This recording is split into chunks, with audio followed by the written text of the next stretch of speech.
Individual. आप समझ रहे हो? मैं 5 मिनट लोग रह रहा हूँ।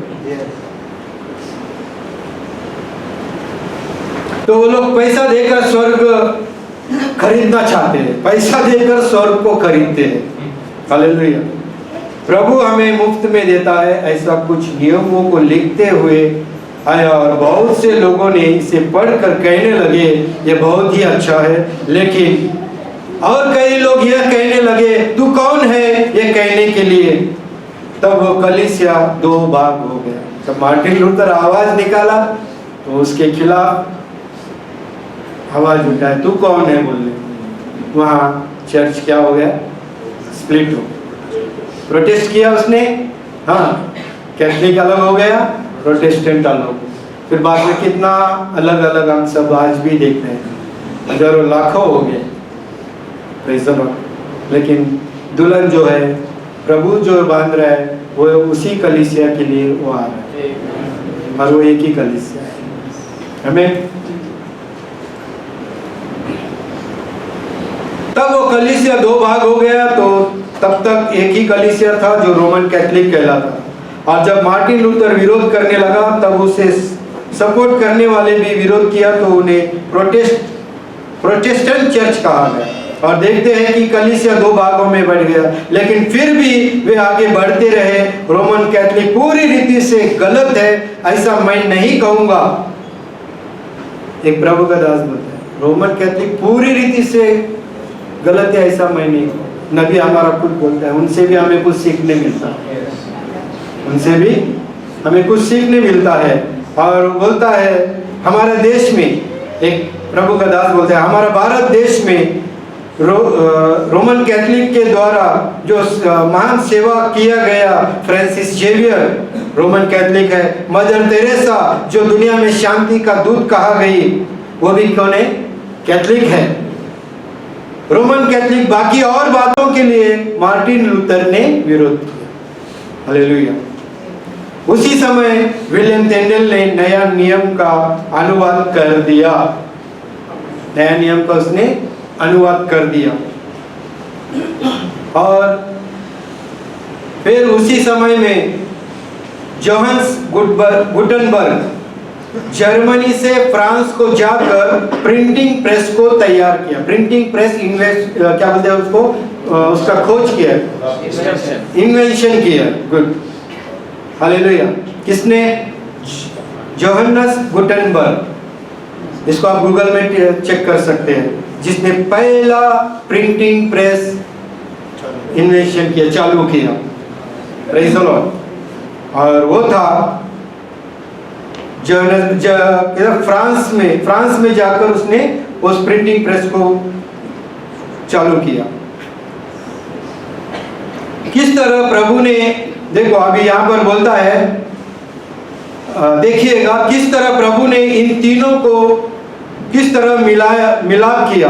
पहला वाले ने या एक ने आजादी को ले आया और दूसरे ने अनुवाद किया और तीसरे ने प्रिंटिंग प्रेस तैयार किया। और इन तीनों के मिलन से हम देखते हैं पहले प्रिंट किया गया किताब वो है बाइबल।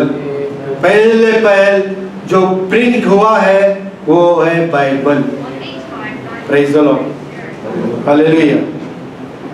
15,000 बाइबल का प्रिंट करके इधर जर्मनी में फ्रांस में 15,000 बाइबल प्रिंट करके अभी इंग्लैंड को भेजना है। इंग्लैंड में तो पूरा उसका खिलाफ है। अभी इंग्लैंड में कैसा भेजा रहेगा वो, स्मगलिंग है ना। हम देखते हैं दुनिया में सोना चांदी, हाँ क्या बोलते हैं, और क्या बोलते हैं, अरे वो बोलते हैं ना ड्रग्स, हाँ डायमंड, वे सब का क्या होता है, स्मगलिंग होता है। लेकिन बाइबल का स्मगलिंग कभी सुना है क्या? बाइबल का स्मगलिंग फैला हुआ है। और वो भी कैसा, गहू के गोनी में डालकर वो लोग ने इंग्लैंड को रवाना किया। Praise the Lord. और उस समय में जो बिशप था, जब उसे पता चला कि बाइबल आया है तो उसने उन सारे बाइबल को खरीद लिया। वो बिशप ने क्या किया?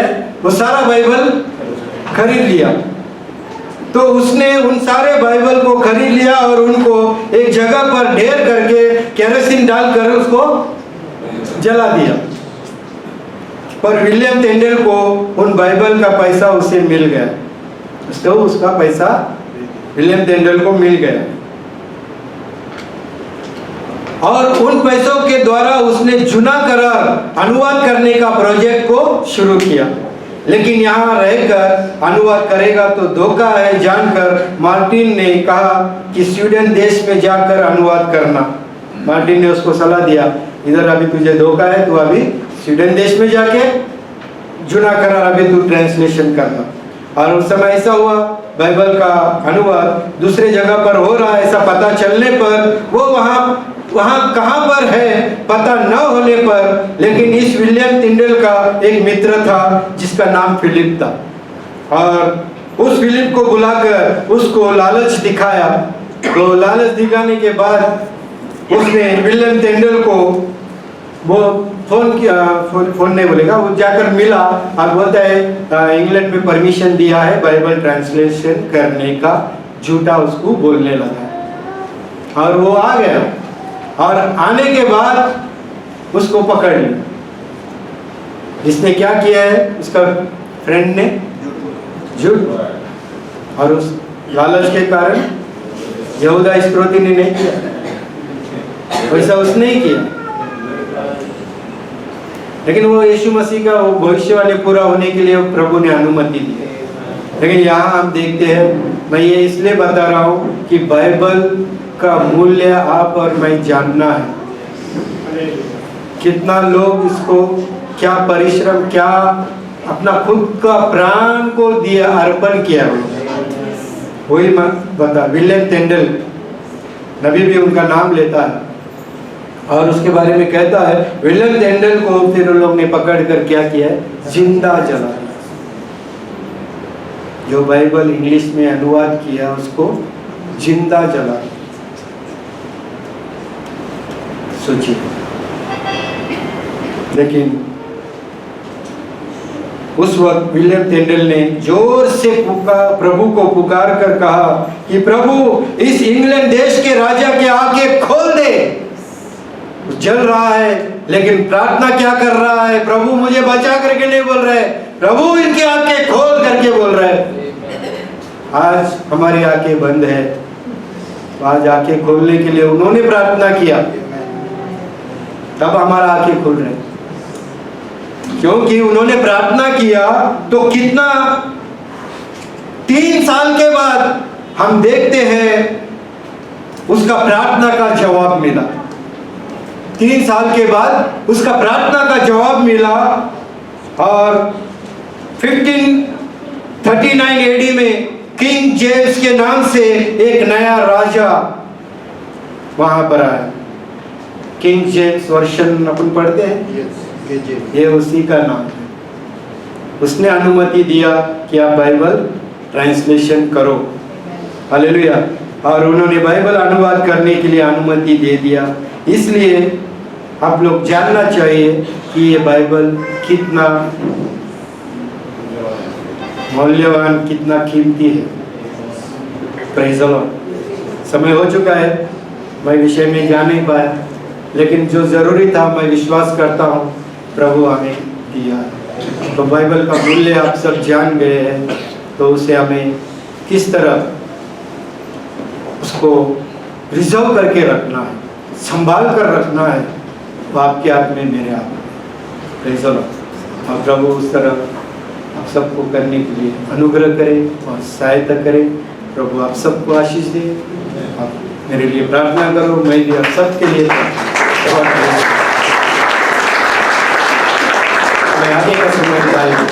मैं प्रभु को धन्यवाद देता हूँ, उन्होंने मुझे इनविटेशन दिया, आप लोग के बीच आकर प्रभु लेकर आया, खड़ा किया और बात किया। उस बात के लिए मैं प्रभु को धन्यवाद, और भाई को भी खास करके मैं धन्यवाद देता हूँ, और पास्टर जी को भी बहुत बहुत थैंक्स।